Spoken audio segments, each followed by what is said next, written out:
Today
on JJ's Workshop, I bought a new screwdriver set.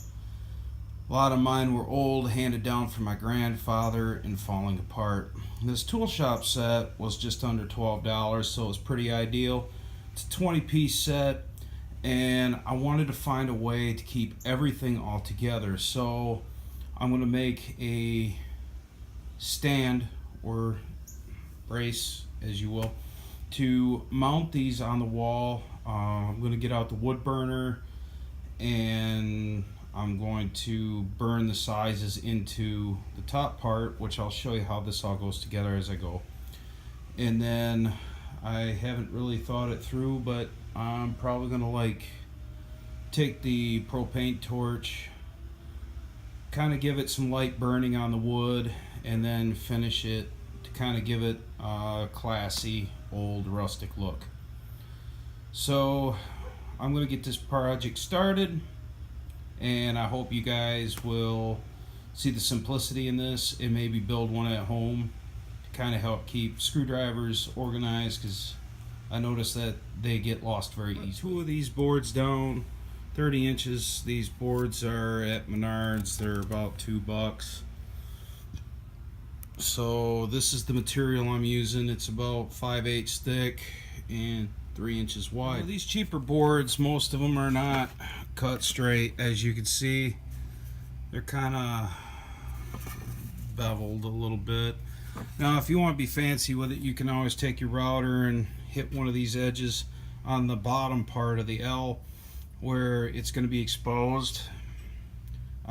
For me, I think I'm just going to leave it. I sanded everything down, kind of left it a little rough looking. That way there it kind of keeps to the rustic look. If you don't like the rustic look, sand them smooth, run them through the planer, whatever you got to do. But I took about 1/8 of an inch off this, ran it straight, so that way there I can glue this up just like that. I'll show you what it's like when it's done. Give me, there's Halloween stuff everywhere. It's almost that time of year. Wife got some pretty cool stuff from work the other year, and can't be too much of a spoiler, but this is how it should look once you're done clamping it up. Wipe away any excess glue, especially if you're going to be sanding, resanding it and then staining. You're gonna want all that glue away. For me, I'm just gonna burn it, but I'm still gonna get rid of that excess glue.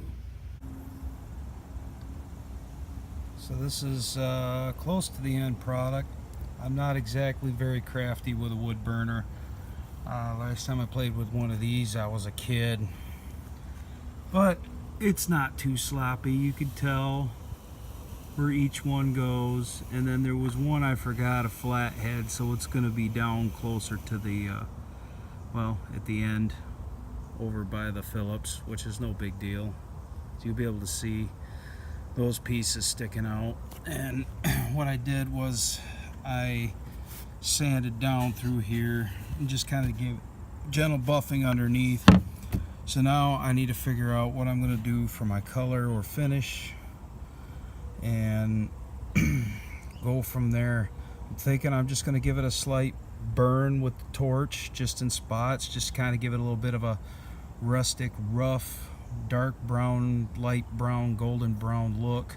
And then I'm going to add some of the teak oil to it to give it a final finish.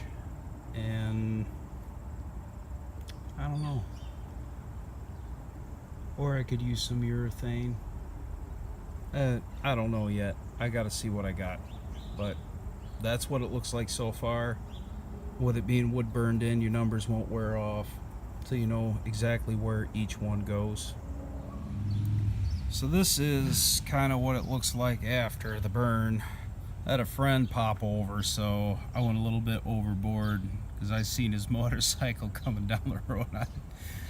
No big deal, it's still functional, but now I'm gonna figure out my finish and then mount it.